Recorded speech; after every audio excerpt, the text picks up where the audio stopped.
चिवई उले, good morning, सभी को नमस्कार। आइए मित्रों, आज हम मिजोरम विश्वविद्यालय हिंदी विभाग की ओर से मैं डॉक्टर अखिलेश कुमार शर्मा, सहायक आचार्य, आपका हार्दिक स्वागत और अभिनंदन करता हूँ।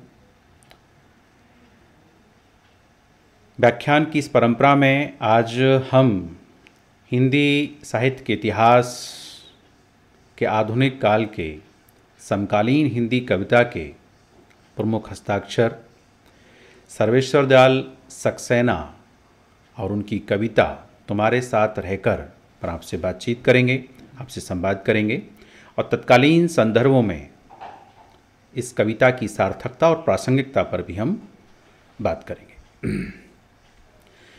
सर्वेश्वर दयाल सक्सेना समकालीन कविता के प्रमुख हस्ताक्षर हैं, जिनका जन्म 5 सितंबर 1927 को उत्तर प्रदेश के बस्ती जिले के पिकोरा गांव में हुआ।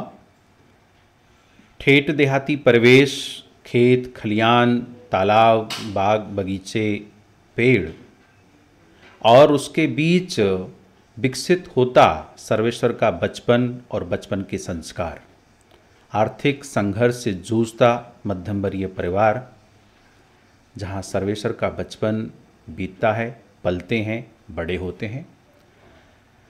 सर्वेश्वर अपनी प्रारंभिक शिक्षा बस्ती स्कूल के सरकारी स्कूल से शुरू करते हैं, लेकिन क्रांतिकारी छवि के चलते वो स्कूल से निकाल दिए जाते हैं।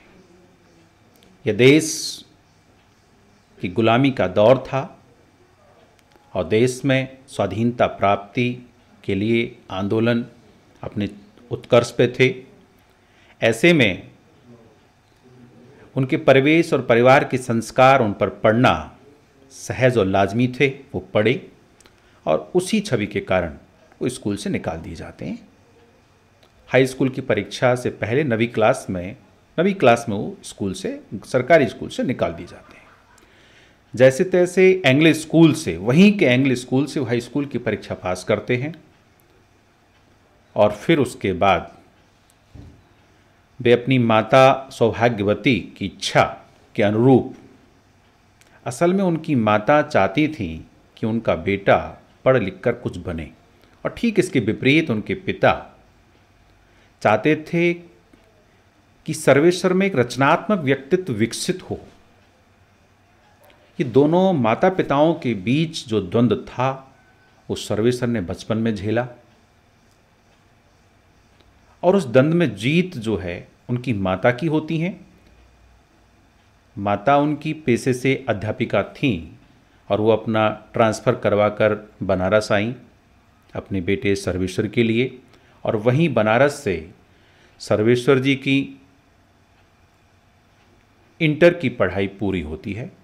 उसके बाद सर्वेश्वर इलाहाबाद आते हैं, वहीं से बीए करते हैं और सन 1949 में 1949 में वो एमए की परीक्षा उत्तीर्ण करते हैं। मित्रों, ये सर्वेश्वर जी का शिक्षा का वो संघर्ष है जहां वो गांव गांव से बनारस, बनारस से इलाहाबाद पहुंचते हैं।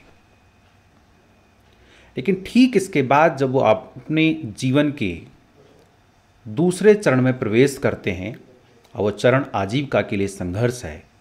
इस संघर्ष में वो कई दायरे बदलते हैं, अध्यापकी करते हैं, क्लर्की करते हैं।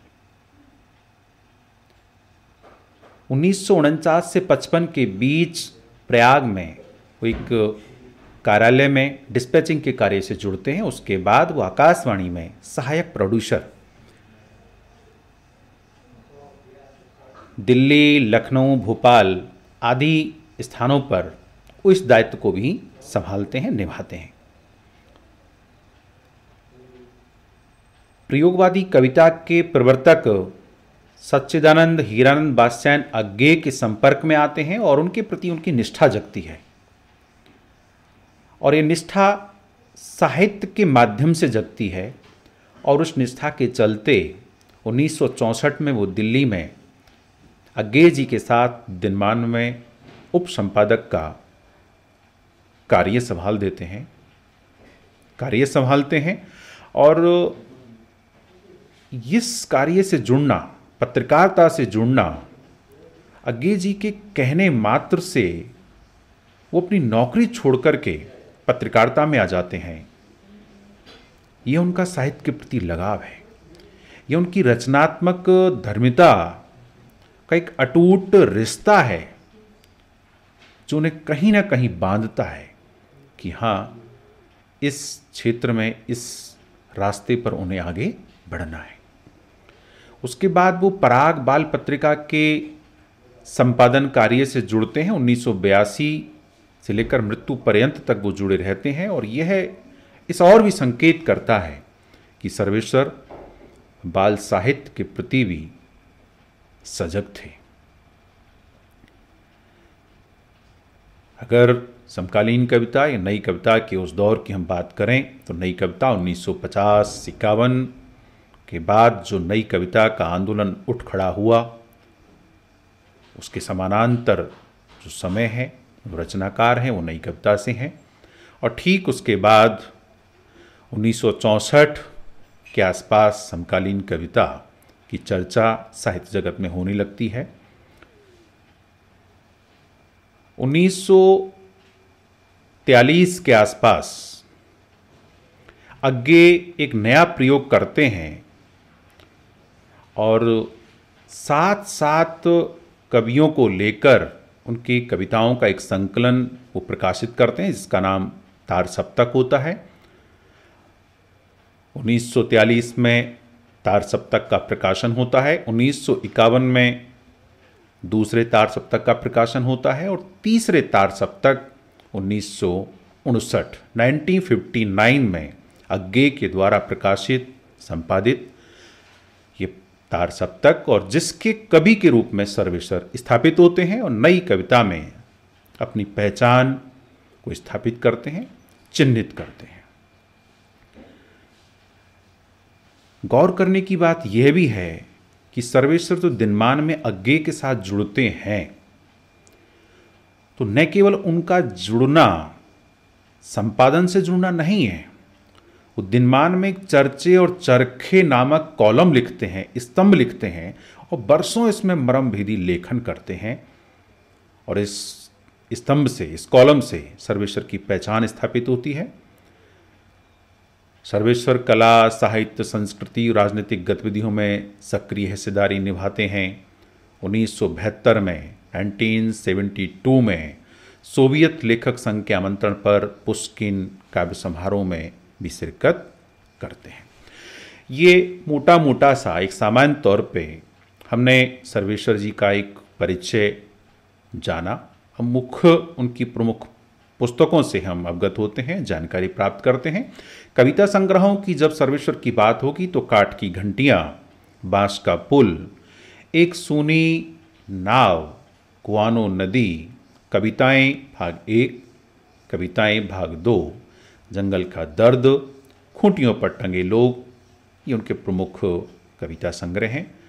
और खूंटियों पर टंगे लोग को साहित्य अकादमी पुरस्कार 1983 में मिला। मरणोपरांत ये उन्हें पुरस्कार मिला। जीवन रहते वो पुरस्कार प्राप्त नहीं कर पाए। गद्य साहित्य की तरफ वो अपने कदम बढ़ाते हैं। सोया हुआ जल, पागल कुत्तों का मसीहा, ये लघु उपन्यास हैं। उड़े हुए रंग, ये उनका एक उपन्यास है। कहानी संग्रह पे अंधेरे पर अंधेरा नाटक भी वो लिखते हैं। और बकरी नाटक राजनेताओं के गांधीवादी मुखौटे का पर्दाफाश करता है। आपातकाल के समय सरकार के द्वारा इसे प्रतिबंधित भी किया जाता है। हम पूर्व में कह ही चुके हैं कि वो पराग बाल पत्रिका से जुड़ते हैं। ये उनकी बाल साहित्य के प्रति रुचि के चलते होता है। और वो बालोपयोगी नाटक भी उन्होंने लिखे। भोंबों, खोखों, लाख की नाक, एक यात्रा वृतांत संस्मरण के रूप में उनका आता है। कुछ रंग, कुछ गंध। सर्वेश्वर संपादन भी करते हैं। मलयज के साथ शमशेर पर एक उनकी पुस्तक संपादित होकर आती है 1971 में। और नेपाली कविताओं का भी उन्होंने संपादन किया है। सर्वेश्वर की इस पूरी रचना धर्मिता के विकास का आकलन हम करें, मूल्यांकन करें, उस पर कुछ टिप्पणी करें तो कुछ जरूरी बातों पर चर्चा करना आज नितांत जरूरी है। ये व्याख्यान का अंश भी है। सर्वेश्वर की रचनात्मक यात्रा या यूं कहें कविता यात्रा पर यदि हम दृश्य नजर डालते हैं तो 1949 से लेकर 1981 तक लगभग 30 वर्ष, यूं कह सकते हैं 4 दशकों की यह यात्रा 1949 से 1981 तक वो अपने रचनात्मक फलक को विस्तार देते हैं। मूलतः साहित्यिक जीवन की शुरुआत उनकी कविता लेखन से होती है। उनकी प्रथम कविता आर्यमित्र में छपती है जब वो 9वीं क्लास में होते हैं। लिखने वो 6ठी क्लास से ही लग जाते हैं और ये लिखना उनका सहज भी है, नैसर्गिक है और उस सहजता को प्रोत्साहित करते हैं उनके शिक्षक तारा शंकर प्रसाद जी। मित्रों, नई कविता को सर्वेश्वर न केवल एक नई पहचान देते हैं वरन सृजन का एक नया मुहावरा भी वो गढ़ते हैं। ये उनके रचनात्मक फलक के विस्तार से हम जानेंगे। उनकी कविता के वाचन पठन से भी हम अवगत होंगे। असल में नई कविता सामाजिक राजनीतिक लोक जागरण की कविता तो अपने युग की थी, लेकिन अपने युग की बड़ी ईमानदारी से यथार्थ को भी अव्यक्त करने वाली एक कविता के रूप में स्थापित होती है। देश 1947 से पहले गुलाम था। स्वाधीनता की सांसें लेने को छटपटाहट पूरे देश में देखी जा सकती थी। 1947 में देश आज़ाद हुआ, भारत विभाजन हुआ और उसके बाद देश की स्थितियां बदली और देश में उस सामाजिक राजनीतिक लोक जागरण का जो शंख बजा वो समकालीन कविता में दिखता है और अपने समय की बड़ी ईमानदारी से यथार्थ की अभिव्यक्ति भी समकालीन कविता में होती है और सर्वेश्वर उसके फलक पर है। आज़ादी के बाद जो घटित होता है वो सर्वेश्वर के लेखन संसार में है और ये होगा, ये प्रत्येक रचनाकार के साथ होगा, ये प्रत्येक संवेदनशील मन के साथ होगा जब वो जिस परिस्थिति में रहता है, जैसा वो देखता है, जैसा वो अनुभूत करता है, जैसा वो अनुभव करता है, उसके साहित्य में, उसके लेखन में परिघटित होता है। और अज्ञे वहां पर टिप्पणी करते हैं। गौर करने की बात है मित्रों, अज्ञे वहां पर सर्वेश्वर के लेखन पर टिप्पणी करते हैं। वो कहते हैं कि वह मूल गुण जो कवि दृष्टि को रवि दृष्टि से अधिक गहरे पहुंचाता है, वह गुण सर्वेश्वर जी में है। और कहा भी गया है, जहां ना पहुंचे रवि वहां पहुंचे कवि। नई कविता के इस दौर में वरिष्ठ आलोचक कृष्णदत्त पालीवाल नए कवि के संघर्षों को तय करते हैं या उन पर टिप्पणी करते हैं और वो कहते हैं कि नए कवि के 3 संघर्ष हैं। पहला, सत्य के लिए संघर्ष। दूसरा, अभिव्यक्ति को सक्षम बनाने के लिए किए जाने वाला संघर्ष। और तीसरा, दृष्टि विकास के लिए किए जाने वाला संघर्ष। और ये संघर्षों के तीनों दायरों से सर्वेश्वर गुजरते हैं। ये नई कवि का संघर्ष है, नई कविता का संघर्ष है। और फिर वहां पर सर्वेश्वर लिखते हैं, जब चारों ओर गौर करने की बात है, रेखांकित किया जाना चाहिए इस कथन को, यह आज भी प्रासंगिक है। सर्वेश्वर लिखते हैं कि जब चारों ओर लोग इस बात पर कमर बांधे हों कि वे आपकी बात नहीं समझेंगे, तब आपके सामने 2 रास्ते बचते हैं। पहला, या तो आप चुप रहें, अपनी बात न कहें, और दूसरा, या फिर उसे उस ढंग से कहें कि सुनने वाला तिलमिला उठे, उनकी कलई उतर जाए। और मित्रों, ये तिलमिलाना, ये कहने का ढंग, ये कहने की भंगिमा, ये दूसरा रास्ता सर्वेश्वर चुनते हैं और ऐसा कहते हैं कि लोग सुनकर अवाक रह जाते हैं, ललकारते हैं सर्वेश्वर। उस स्वाधीनता के युग में लोक जागरण, लोक संपृक्ति, आदि से जुड़कर अपनी बात को कहते हैं। और उनके कई कथन उनके स्वाभिमान को, उनके रचनात्मक स्वाभिमान को व्यंजित करने वाले हैं। वो कहते हैं कि मैं अपनी लीक पर चलता हूं, लीक पर वे चले जिनके चरण थके और दुर्बल नहीं हुए। लीक लीक गाड़ी चले, लीक ही चले कपूत, और लीक छोड़ तीनों चले सिंह, शायर और सपूत। ये ऐसे माँ भारती के सपूत हैं। वो अपनी लीक पर चलते हैं। स्वभाव उनका खरी खरी बात कहना है। वो कहते हैं बनावट मेरा शत्रु है, सबसे बड़ा शत्रु है। अटूट मानवीय आस्था और प्रकृति और नए मानवीय सौंदर्यबोध के कवि के रूप में वो अपनी पहचान बनाते हैं, स्थापित होते हैं। उन्होंने कई जगह टिप्पणी भी की है कि मेरे 3 सबसे बड़े साथी हैं, विपत्ति, संघर्ष और निराशा।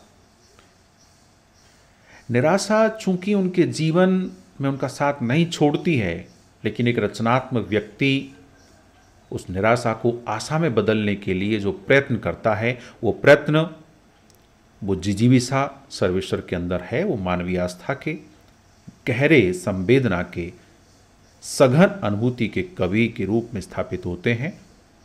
वो कहते हैं कि तनाव मुझे लिखने के लिए विवश करता है। गहन यातना के क्षणों से निकलकर हर करहा, हर चीख मेरा साहित्य है। ये सर्वेश्वर है। सर्वेश्वर की रचना धर्मता के विकास को यदि हम एक संक्षेप में देखना चाहें तो यूं भी कह सकते हैं कि सर्वेश्वर नई कविता के सृजनात्मक निष्पत्ति के उत्स हैं।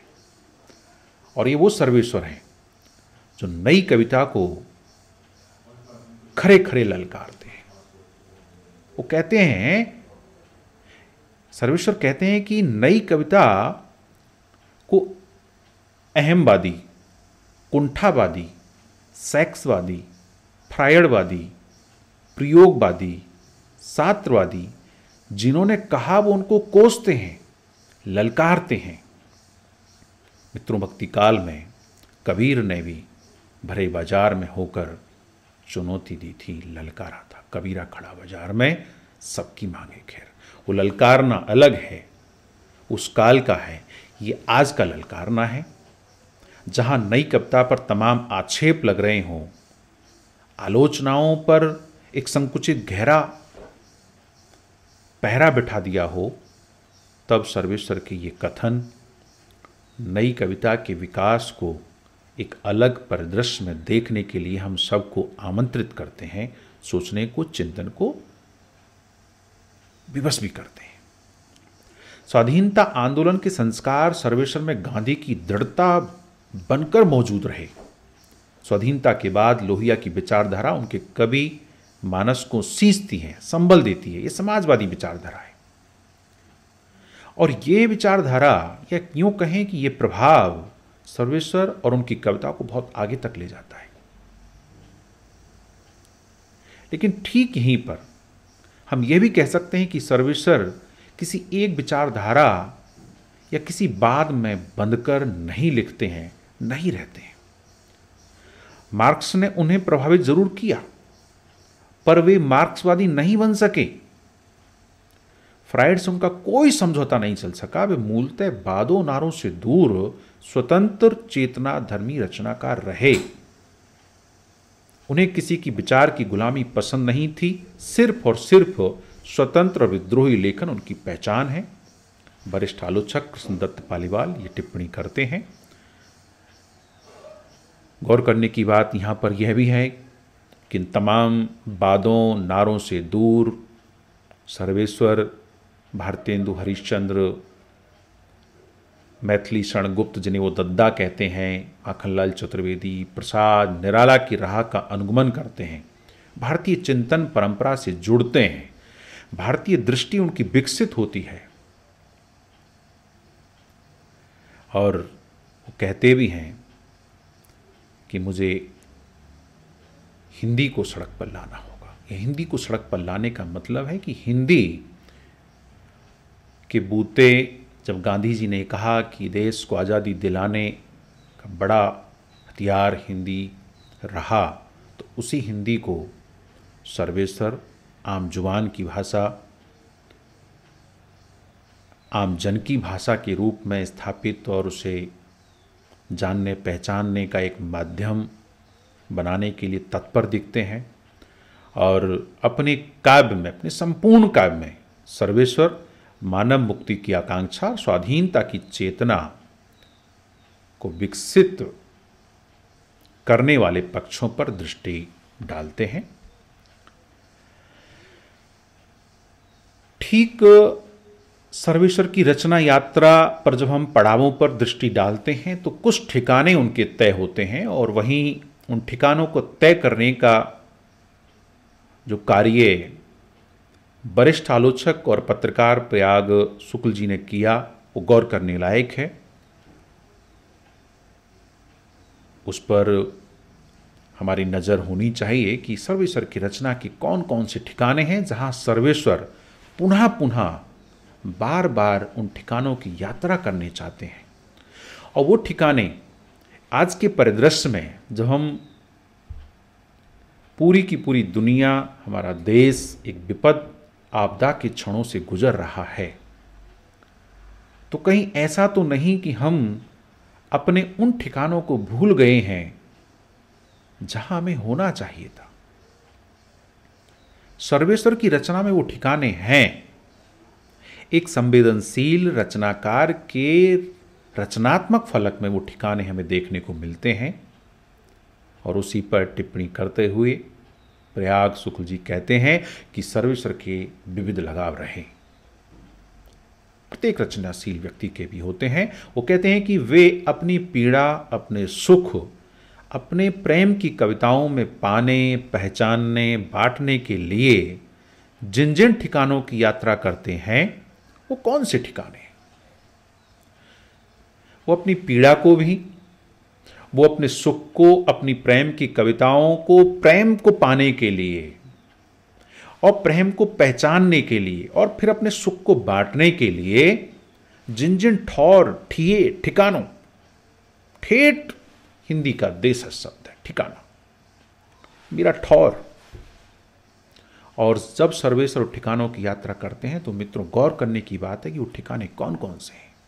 वो ठिकाने आज के परिदृश्य में भी प्रासंगिक हैं। हमें उन ठिकानों की यात्रा करनी होगी। बिना उन ठिकानों की यात्रा किए हुए हम इस पूरे के पूरे दौर और संकट से नहीं जीत पाएंगे। यदि हमें जीतना है, विजय प्राप्त करनी है, अपने को बचाना है, मानवता को बचाना है, तो उन ठिकानों की ओर जाना पड़ेगा। और मित्रों, सर्वेश्वर का पहला ठिकाना है गांव। वह गांव जहां पर सर्वेश्वर पलते हैं, बड़े होते हैं, जहां प्रकृति की छांव है, गांव का देहाती परिवेश है, बाग हैं, बगीचे हैं, तालाब हैं, नदी हैं। वो अपने घर के पास एक अनाथालय में अनाथ बच्चों के साथ खेलते थे। वो अनुभूति उनके साथ आजीवन जुड़ी रहती है। घर के पीछे तालाब जिस पे जिसकी मुडेर पर, जिसकी पाड़ पर बैठकर वो तालाब में कंकर फेंका करते थे, वो तालाब सूख गया। जिस घर में वो रहते थे वो घर खंडर में तब्दील हो चुका है। जिस मंदिर में प्रसाद लेते थे वहाँ दिया नहीं जलता है, लेकिन फिर भी उनकी उस तमाम रचनात्मक यात्रा में गांव उनके साथ हमेशा रहता है। ऐसा उन्होंने टिप्पणी भी की है। दूसरा ठिकाना है, सर्वेश्वर का दूसरा ठिकाना है परिवार। वो प्रत्येक व्यक्ति अपने परिवार से जुड़कर अपने व्यक्तित्व को, अपने रचनात्मक फलक को विस्तार देता है। बिना परिवार के हमारा अस्तित्व नहीं है। और भारत में परिवार की अवधारणा पूरे विश्व को एक प्रेरित करने वाली, एक आदर्श प्रदान करने वाली अवधारणा है। और यह वो अवधारणा है जो भारत को पुनः विश्व गुरु तक ले जाने का मार्ग प्रशस्त भी करती है। और मित्रों, तीसरा ठिकाना है सर्वेश्वर का मित्र वर्ग, मित्र मंडली। जब वो प्रयाग में बीए और एमए की पढ़ाई कर रहे होते हैं, परिमल नामक संस्था से जुड़ते हैं। ये साहित्यिक संस्था जहाँ पर विजयदेव नारायण शाही, धर्मवीर भारती, लक्ष्मीकांत वर्मा, जगदीश गुप्त, उसके बाद रघुवंश और रामस्वरूप चतुर्वेदी से उनकी खूब पड़ती है। ये उनका मित्र मंडली है, बिना मित्रों के कुछ नहीं। ये सर्वेश्वर का तीसरा ठिकाना है। उनकी रचनात्मक यात्रा में ठिकाने आएंगे, बार बार इन ठिकानों की वो यात्रा करते हैं और हमें भी प्रेरित करते हैं। सर्वेश्वर का चौथा ठिकाना है जिसका कोई ठिकाना नहीं, बेसहारा सताए हुए लोग, वह सर्वेश्वर का चौथा ठिकाना है। उनकी रचनात्मक पड़ाव का चौथा ठिकाना जिसका कोई ठिकाना नहीं। और मित्रों, ये सहानुभूति से आत्मानुभूति तक की ओर ले जाने वाला रास्ता है, जिस पर सर्वेश्वर अपने कदम जमाते हैं और ठीक वहीं पर वो विद्रोह की कविता भी करते हैं, प्रतिरोध की कविता भी करते हैं। और उसके बाद सर्वेश्वर का पांचवा ठिकाना है प्रकृति की वह दुनिया जब जीवन को पाने की आकुल, प्रकृति की वह दुनिया जब जीवन मर्म को पाने की आकुल चेष्टा है। जब आपके साथ कोई नहीं होगा तब आपके साथ कदम से कदम मिलाकर साई की तरह प्रकृति आपके साथ खड़ी होगी, जब जीवन के मर्मों को आप पाने की कोशिश करेंगे। सर्वेश्वर का इन ठिकानों पर गहरा भरोसा है, शायद सबसे ज्यादा प्रकृति पर। वो कहते हैं कि जब सब साथ छोड़ देंगे तो कोई चिड़िया, टहनी, बारिश की कोई बूंद, घास आपकी व्यथा कथा को सुनने से इनकार नहीं करेगी, बल्कि एक अनुकंपा की तरह आपके साथ रहेगी। और मित्रों, वो समय आपके सामने खड़ा है। प्रकृति से हमने 2-2 हाथ किए, प्रकृति आज हमसे 4-4 हाथ कर रही है। लेकिन गौर कीजिए, इस समय भी प्रकृति ने आपका साथ नहीं छोड़ा है, वो आपके साथ है। और कहते हैं कि जब ऐसे समय में सब लोग साथ छोड़ जाते हैं, प्रकृति आपके साथ खड़ी होती है, वो आपको संबल देती है, वो आपको सींचती है। और ये सींचना, ये संबल देना एक रचनात्मक व्यक्तित्व के तौर पर सर्वेश्वर को भी संबल देता है। वो प्रकृति की गोद में, छाँव में अपने को सुकून, जिंदगी के सुकून की तलाश करते हैं। आइए मित्रों, इन्हीं ठिकानों की आवाजाही करती एक कविता हम आपके सामने लेकर आ रहे हैं, और वह कविता है तुम्हारे साथ रहकर। सर्वेश्वर की एक प्रमुख कविता जो मिजोरम विश्वविद्यालय के हिंदी विभाग के 4th सेमेस्टर के पाठ्यक्रम में लगी हुई है। कविता की प्रासंगिकता आज के समय में कुछ ज़्यादा हमें अनुभूत हो रही है। उस कविता के विश्लेषण के साथ आज के दौर में इस कविता के रचनात्मक कर्म और मर्म को भी हम समझने की कोशिश करेंगे। तुम्हारे साथ रहकर अक्सर मुझे ऐसा महसूस हुआ है कि दिशाएं पास आ गई हैं। मित्रों, ये दिशाओं का पास आना, दिशाएं बोले रास्ता। जब आप अपने लोगों के साथ रहते हैं तब आपको रास्ते अपने लगने लगते हैं। हम प्रकृति के साथ रहते हैं, परिवार के साथ रहते हैं, मित्र के साथ रहते हैं, गांव के साथ रहते हैं, अपने प्रिय के साथ रहते हैं, तब हमें रास्ते पास आने लगते हैं। हर रास्ता छोटा हो गया है। जो रास्ते बड़े लगते थे, जो चुनौतियां बड़ी लगती थी, जो समस्याएं बड़ी लगती थी, वो छोटी हो गई हैं और दुनिया सिमट कर एक आंगन सी बन गई है। एक विज्ञापन का दौर था जहाँ नारा आया था, कर लो दुनिया मुट्ठी में। लेकिन यहां पर यह दुनिया अपनों के साथ रहकर जीने वाली दुनिया है। तुम्हारे साथ रहकर, किसके साथ रहकर? उन 5 ठिकानों के साथ रहकर जहां प्रकृति भी है, मित्र भी हैं, परिवार भी हैं, गांव भी हैं, बेसहारा, सताए हुए लोग भी हैं। दुनिया सिमटकर एक आंगन सी बन गई है जो खचाखच भरा है। कहीं भी एकांत नहीं है, न बाहर न भीतर। मित्रों, ये एकांत को हम ना कहकर अकेलेपन से अगर तोलते हैं तो एकाकीपन, अकेलापन हमें विवश कर देता है, तनाव में ले आता है। और वो एकाकीपन कब होगा? जब हम अपने गांव, परिवार, मित्र, प्रकृति और बेसहारा सताए हुए लोगों को छोड़ देते हैं। अपने ठिकानों से अपना नाता, अपना संबंध जब हम तोड़ देते हैं, जब एकांत न कहें उसे अकेलापन हमें खिलता है। लेकिन जब हम इनके साथ रहते हैं, तुम्हारे साथ रहकर, तब हमें कोई एकांत नहीं लगता। कहीं भी एकांत नहीं है, न बाहर न भीतर, तब एकांत नहीं होगा। समरसता व्याप्त होगी, आत्मीयता व्याप्त होगी जब हम इन ठिकानों के साथ रहते हैं। हर चीज का आकार घट गया है। जो चीजें बड़ी लगती थी, जो समस्याएं बड़ी लगती थी, जो लगता था कि हम इसे कैसे पार करेंगे, चुनौती से कैसे हम पार हो जाएंगे, वो सब चीजों का आकार घट जाता है जब हम अपने लोगों के साथ रहते हैं, अपने प्रिय लोगों के साथ रहते हैं, प्रकृति के साथ रहते हैं। और पेड़ इतने छोटे हो गए हैं, जब वहां प्रकृति के साथ सहचर का सिद्धांत तो सामिप्य स्थापित करेंगे, तो पेड़ इतने छोटे हो गए हैं कि मैं उनके शीश पर हाथ रख आशीष दे सकता हूं। आकाश छाती से टकराता है, मैं जब चाहूं बादलों में मुंह छिपा सकता हूं। जब आपकी व्यथा को कहने का कोई भी व्यक्ति, कोई भी पात्र नहीं मिले, तब प्रकृति के रेसा रेसा आपके साथ खड़ा होगा। बादल, पेड़, टहनी, फूल, उनके कंधे पर सिर रखकर अपनी व्यथा को, अपने मन के दुख और दर्दों को आप कह करके निजात पा लेते हैं। तुम्हारे साथ रहकर अक्सर मुझे महसूस हुआ है कि हर बात का एक मतलब होता है, यहां तक कि घास के हिलने का भी, हवा का खिड़की से आने का और धूप का दीवार पर चढ़कर चले जाने का। हर बात का एक मतलब होता है। जब हम पूरे इस दौर में जब जीते हैं, तो नकारात्मकता नहीं सकारात्मकता हम पे हावी होने लगती है। और ये सकारात्मकता का आना सिर्फ एक चीज़ हमें दिखती है कि हमें एक मतलब होता है, हर बात का एक मतलब। वो कब? जब हम अपने लोगों के साथ होते हैं, प्रकृति के साथ होते हैं।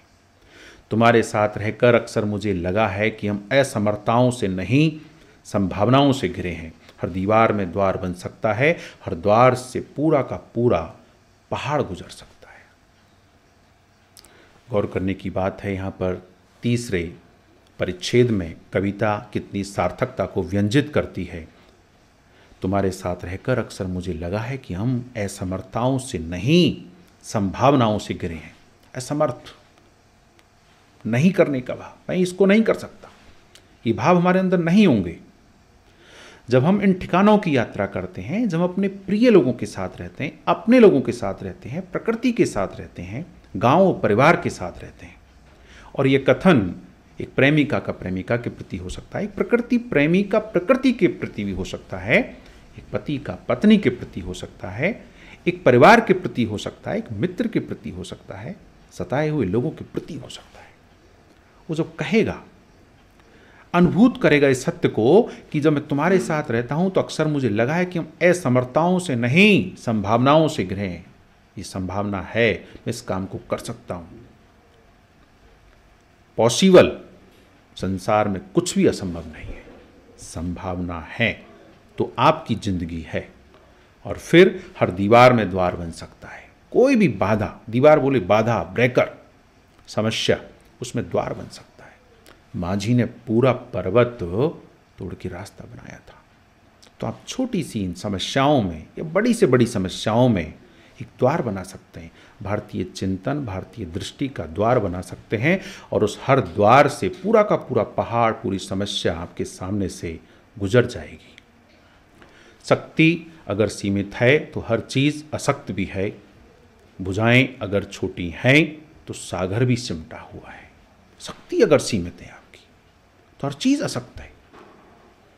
भुजाएं अगर छोटी हैं तो सागर भी सिमटा हुआ है।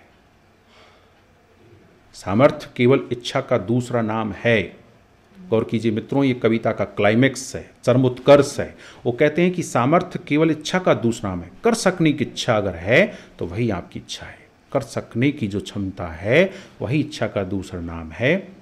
जीवन और मृत्यु के बीच जो भूमि है वो नियति की नहीं, मेरी है। ये आज के समय को सच करती हुई पंक्तियां।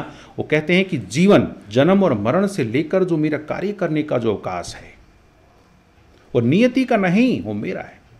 चाहे नियति आज हमसे कुछ करवा रही है, लेकिन उस दौर में भी जो कुछ करना है वो हमें करना है, मुझे करना है। और मित्रों, सर्वेश्वर बस्ती से लेकर बनारस, प्रयाग और दिल्ली तक की यात्रा करते हैं दिल्ली में, पर दिल्ली उन्हें रास नहीं आती और 23 सितंबर 1983 को वो नई दिल्ली में उनका आकस्मिक निधन होता है। और फिर उनकी कविता की पंक्तियाँ हमें याद आती हैं। वो कहते हैं कि घंत मंत दुई कौड़ी पावा, कौड़ी लेके दिल्ली आवा, दिल्ली हम चाकर कीन, दिल दिमाग भूसा भर दीन। दिल्ली अब दूर नहीं है। ये जो कथन है, जो कहा जाता था, ये बड़ा प्रासंगिक हो गया है कि दिल्ली में जाकर के हम क्या बन जाते हैं, कुछ अपवादों को छोड़कर। और फिर अंत में हम कहना चाहेंगे कि सर्वेश्वर लोक संप्रकृति और प्रकृति प्रेम के कवि हैं, और वो कहते हैं कि मैं नया कवि इसी से जानता हूँ कि सत्य की चोट बहुत गहरी होती है। मैं नया कवि हूँ इसी से मानता हूँ कि चश्मे की तले की दृष्टि बहरी होती है, इसलिए मैं छोटी झूठी चोटे मैं चश्मे के तले की दृष्टि बहरी होती है, मैं छोटी चोटें बांटता हूँ, झूठी मुस्कानें नहीं बेचता हूँ। इसी पंक्तियों के साथ में हम आपका पुनः अभिनंदन करते हैं कि आपने इस कविता के माध्यम से और सर्वेश्वर की रचनात्मक फलक के माध्यम से समकालीन कविता के इस पूरे रचनात्मक फलक को देखा, कविता की विश्लेषण को जाना। आपका पुनः धन्यवाद। नमस्कार।